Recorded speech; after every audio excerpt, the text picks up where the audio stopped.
Yeah, so I gotta go back to a warehouse I ain't been to in like 2 weeks. I gotta go back. Let me cut off this goddamn. Okay, maybe it's connected now. I gotta go back to this warehouse. I never forget. I never forget. I know this warehouse, and I'm pretty sure this is it because I haven't been there in 2 weeks. This is the warehouse I went to and saw this girl. I ain't worked with people all aging terrible, bro. Like I said this a while ago. I worked with this girl. She's at least 10 years younger than me. Because I worked with her. She was in her 20s. I think I was in my 30s at the time. And girl, big as hell now. Pretty face. I mean, pretty exotic eyes. I don't think she about 100 pounds overweight. Sad. People aging terrible, bro. People aging terrible. Like you. Like, oh my God, bro. Like, dude, baby, you could have been a dime. Like, she had like exotic eyes. Only thing bad, she big as hell now. Big as hell. Like, God, sad. People age, y'all age terrible, motherfucker. People don't do anything they don't gotta do. If they don't gotta do it, they ain't doing it. They gonna sit their fat ass at home and just get fatter and fatter and fatter. It's sad too, cause she was a cute girl. She was a cute girl with good skin and these nice eyes. Now you even damn. You was fat when I worked with you decades ago. No, maybe like in between 5, 10 years. I don't know. At least 5 years ago. She big as hell. Sad. Y'all do not age well. People do not age well. I don't know what to say. People, y'all don't just not take care of y'all. Just get like, God. I need to have a backup plan. See this shit. I don't know. I don't know when this shit's gonna break down. Like I'm just lucky. I'm just lucky I don't get caught with DOT. Like JB Hunt trailers, bro. Like here's the negative, the positive and negatives. I want to look at it too. The JB Hunt trailers, something be wrong. Dude, it's like it's always something. If I got inspected, dude, I'll be out of service. I'll be out of service. Like if I got inspected, I'd be out of service. Like several times because some of these trailers be fucked. Don't give me credit. JB Hunt has a lot. So many trailers there. It's a full-time job probably repairing them, but it is. They got multiple mechanics. So I don't know how many trailers JB Hunt got at this yard, but it's a ton. Then I go back and while I'm opening doors, I realize that this trailer don't even got an ABS light. You know what an ABS light's supposed to be? Somebody took the whole thing out of it. I'm like, oh shit. That's probably a violation. Fuck. The ABS light, the bracket is there, the hole is there, but the light is completely gone. Oh my God, dude, this is always mechanically something wrong. It is always mechanically something wrong. God damn it. This is not the position to be in. I realized that from sitting at home waiting 2 weeks for a transmission to get fixed with one company, from going with another company, being in a hotel for a week, waiting for them to fix whatever was wrong back with that truck. I don't know. I forgot what was wrong with that truck, but it was in the shop. So I had one truck in the shop for a week while I was OTL. Another truck more recently was in the shop for 2 weeks, me waiting transmission for the second time. Now this seemed like it may have transmission. This old shit just falls apart. The negative about it, old trucks. This is like old, over a million miles. Shit just falls apart. Cause it's old. It's not because whoever uses old. Every international I've ever had, the front lights always go out. This happened to me before, like a few years ago. I was with JB Hunt. I had international. Yes, the front lights always, one of the lights always go out.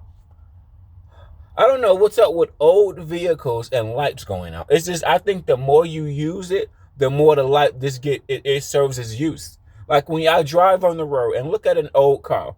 If you drive on the road enough, you'll notice one of the old cars, one of the brakes lights don't work. It's typical. This is very common. I realize, especially in older cars, older vehicles. It's just the more you use it, and over time, the light goes out and it needs to be replaced. It's just I don't need a scientific. It's just old and it's get used a lot over a period of time. I don't see this in newer cars, but 10 to 20 years, oh yes. This is why a lot of them have a lot of cars now have like the 3 brake lights, the brake light in the back of the window up top, and then the 2 brake lights. So at least if one of them brake lights go out, you still got your top brake light, which almost never goes out. I never see, it probably does, but it's usually one of the right or left lights go out. Why does the top light don't go out? Because it doesn't blink. It doesn't blink. Even when you got your hazard light, I'm talking about the back of the car, up top on the roof, that light that a lot of people have, that a lot of cars have. Because it blinks.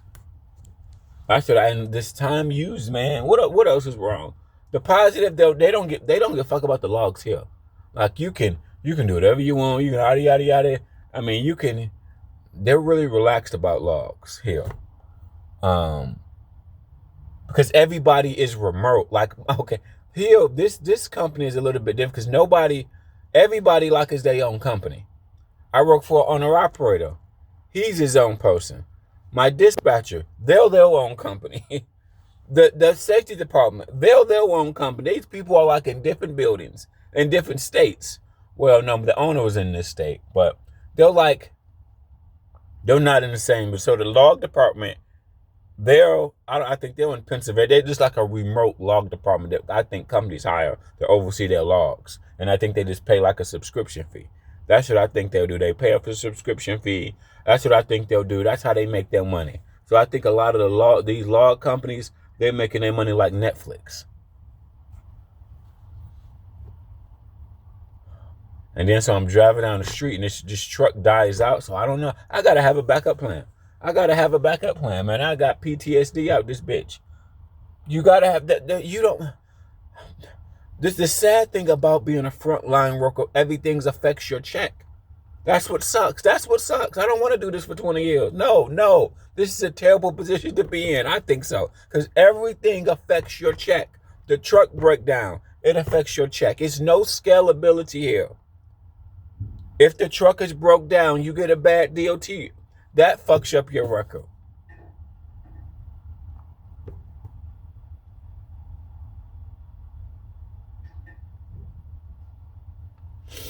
That's all I can say, man.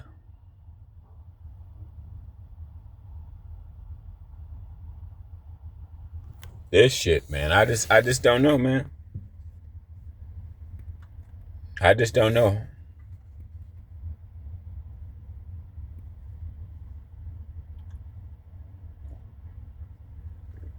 The PTSD.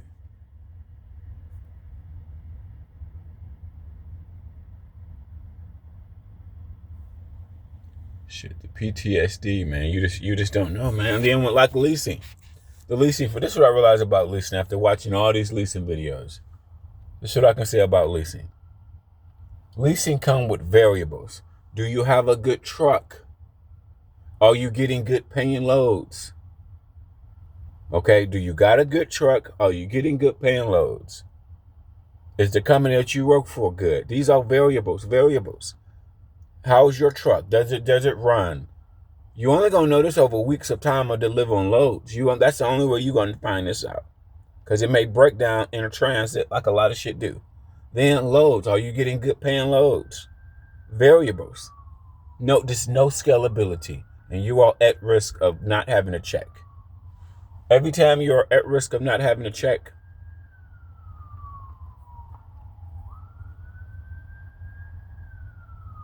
this ain't it, man. This ain't it at all. This ain't it at all.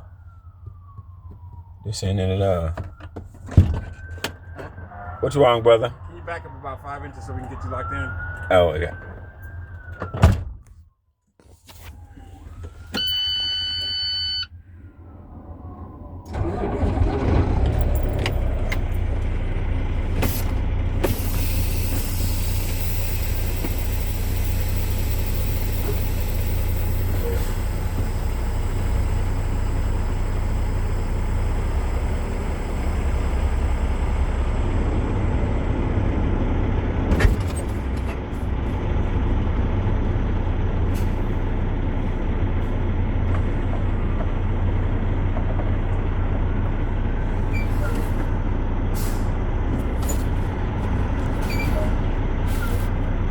That's good.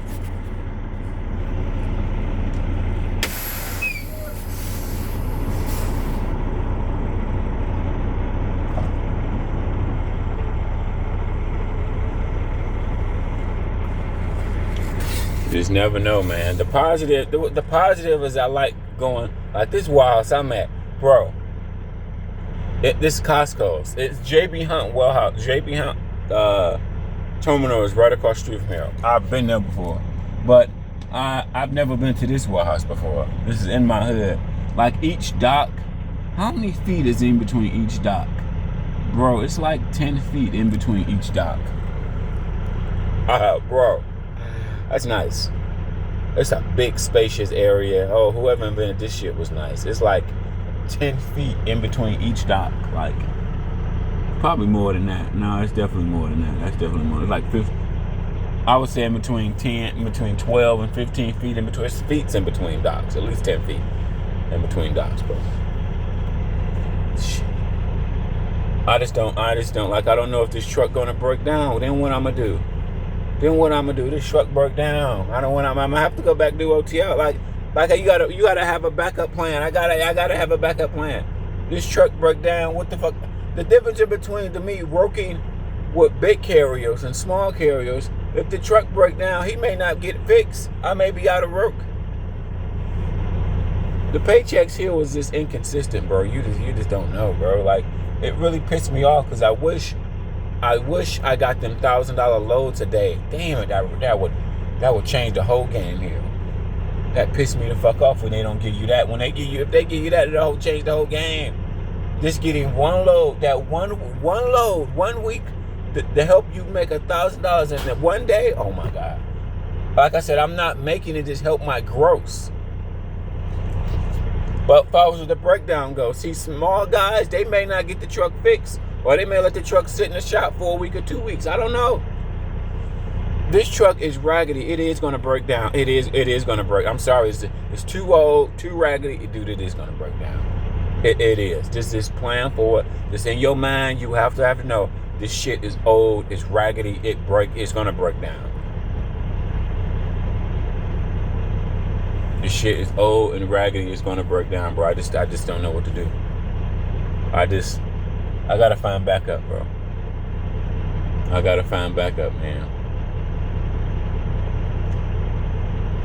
You don't know if this shit gonna work out. Then this gonna work out. Can you find another local job with my record? No, that's not an option. With my record, I'm gonna find another local job? No, that's not an option. You've been trying that dumb shit for the last year or two. Has that worked out for you? Almost. No. You can find an OTO job, but to find another local job, no. So I'm like, if you buy a car and this shit don't work out, what are you gonna do? You gotta have backup. The thing about trucking is so much. I hate being a frontline worker, like, cause this is what I realized. If the truck breaks down, it fucks with your pay. You ain't gonna get paid. You know, if you get another bad DOT inspection, your record's already fucked. You don't need no other bad DOT inspection. Like, I got my leak fixed, and then guess what? A day later, or later on that day, after it started back leaking again. I'm like, oh my fucking God. God damn it, man. Like, some people I've been with, they've had good equipment. Some people I've been with a carrier, they've had good equipment. Then other carriers is just like a stroke of bad luck. From day one, week one, month one, you got mechanical problems. Or soon they give you the equipment, you got to go get it fixed. I hate being a frontline worker. Sucks in this capacity, in a job like this, because when your equipment is not fixed or something is not working properly, you can get a bad DOT inspection. Period. This is my theory. Other guys have drove raggedy equipment too. They just ain't get caught. That's the main thing. I can't do this for 20 years, 10 years. No. Too much shit affects my pay. There's no scalability. One accident fucks your career up in trucking. That's the negative about trucking. One accident, one ticket, ain't nobody gonna hire you. So it doesn't matter if you've been driving 10, 20 years, that can be wiped clean. Your 10 or 20 year record here can be wiped clean with an accident. Now ain't nobody gonna hire you. Tickets or accidents not missed to 10 or 20 years, that don't mean nothing. So I'm not gonna fall in love with trucking. I'm not gonna call myself a trucker. No.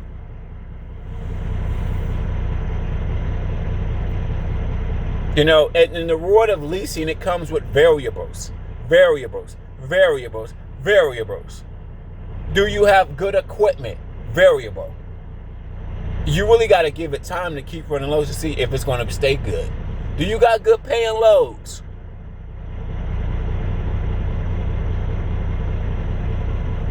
And what's your payment that you got a week? Do you got a high payment for a week? Yeah, that's another. There's three main things when it comes to leasing in my. It's variables. They always will vary from company to company.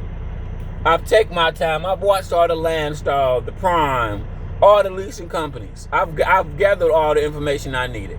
I've realized that to conclude it varies. You need good equipment. You need a decent note per week. You need good paying loads. Period. All this shit can vary. And soon your truck break down, that stops your money. No, that's not the business to do. That's not the business to go into. As soon as the truck break down, you're not making money. Plus now you have to pay. Double negative. Let's say it costs $1,200 to get your truck fixed. $1,000 to get your truck fixed. So it's a double negative because your truck is in the shop for a couple days, so you're not working, so you're not making, but you gotta pay $1,000 to get that. No, hell no, that hell no. No, y'all don't got that much leeway. Y'all don't got that much wiggle room. I didn't got that much wiggle room. It's a little different if you're sitting on 5, 10 G's. But how many owner operators are sitting on 5 or 10 G's? I would love to know that question. I gotta have a backup plan. That's what I realized about life, man. Life, you gotta have a backup, and you can't put all your energy into one thing.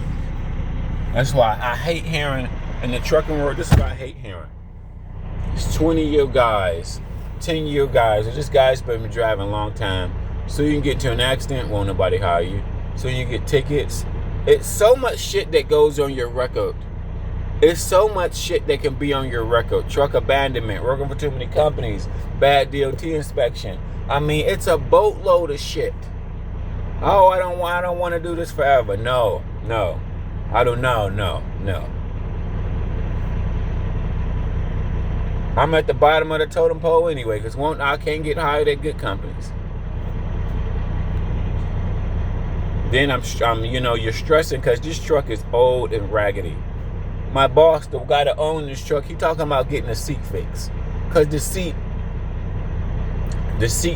it comes out of place. The padding. All I did was tape the seat. Now I tape the seat to the holder. That's all. Because it's old and raggedy. What do you expect? Shit's old. Million miles. I don't care about that. You talking about someone gonna get the seat fixed this weekend? I'm like, nigga, I don't care about the seat fix, nigga. I need a light fix, and they need to check this leak again. Fuck the seat. The seat. Nobody cares about the seat. The DOT, that's not gonna put me out of service, bro. Fuck about the seat. Then with this company, let me add the cherry on top. This company, they're lying about that. It's no way. The truck is only grossing 2 G's a week. Last week I did gross 3,000, but you know what he was doing? You can't take that into consideration. You got to go on your average. So last week was just a fluke. I'm not even because trucking is so up in the air when you work a job like this. One week you can make a 1,500, but then you can go back down to making 1,000 or 800. You see what I'm saying? Not consistent. You can't count on that.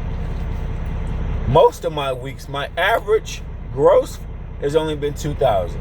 That's not right. I realized that what they're lying on. This is what they're lying on. The real number is 3,000. That make better sense. Because if you only gonna give the driver about 1,000, unless he makes more, that means the owner gets 2,000. That makes better sense. That makes better sense. That's the lie right there. Nobody out here for several weeks at a time, truck is only grossing $2,000 a week. No, that don't make no sense. No matter what carrier you are, JB Hunt, Prime, it doesn't matter. Because the gross, you're not even taking out fucking fuel. You're not even taking out the cost of fuel. The real number is 3,000. The owner is getting 2,000. Why do I say that? This is why I say that, because you got repairs. You got repairs. You can't just make $2,000 a week. You can't just make $2,000 a week gross. That means you're gonna get a driver $1,000. You gotta take out whatever he spent for fuel that week. Let's say $600-700. Then you only left for $400 that week. Nah, ain't nobody. That don't sound right. Nah. It make it better is just that every week them numbers they taking off the numbers. What I've been averaging probably more likely is 3,000. It's no way you'll work with this grossing 2,000 a week. That's another thing about trucking. You can manipulate your driver will never know. You never know how much these loads are paying. The carrier knows. Whoever they're contracted with, they know. This shit, I've been just questioning myself about this. These loads don't pay enough to even cover diesel. Diesel is expensive. It's expensive, man. I don't know what to say, man. I gotta have a backup though. I know that much. Because I don't know if this truck gonna die. This is why I hate old equipment, because it's just so raggedy. Shit just start breaking, bro. Like, shit just start breaking because it's old. Shit. And everybody, by the time you own 5, if you own 5 or 10 trucks, you know what you're gonna need. You know you're gonna need oil changes. You know you're gonna need tire fix. You know you're gonna need this shit. You already know this in the game. So you already should have a mechanic, tires. If you can get a whole bunch of extra tires, shit. If you know somewhere where you can get a whole bunch of extra tires, that'll be a game plan. See, one owner-operator I was with, one small carrier, guy only had about 10 trucks. He had extra tires. He was ready. I gotta have a backup plan because this shit gonna break. I just knew this shit gonna break down.